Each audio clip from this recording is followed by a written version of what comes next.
Welcome to Let Me Fix This. Enjoy the video. You start by writing the exact unit you want. This orients every step.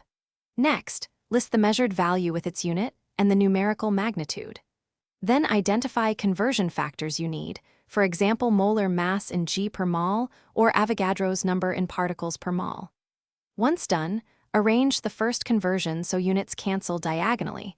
Make sure the unwanted unit is opposite the unit you have. This first actionable setup prevents algebraic mistakes later. You now create a chain of fraction factors that converts the original unit step by step. Place each conversion factor so that the unit you want to eliminate appears in the denominator of the previous fraction. Invert a factor when it won't cancel otherwise. Calculate numerators and denominators separately as needed, then multiply across and divide. While performing arithmetic, watch significant figures and keep units visible. This shows why your result has the expected dimension and credible precision.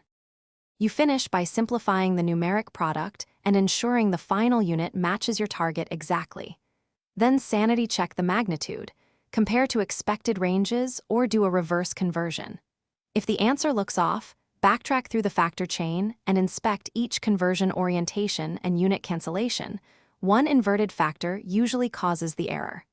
One troubleshooting tip: if units don't cancel, rewrite the chain and force the unwanted unit into the denominator to expose the mistake.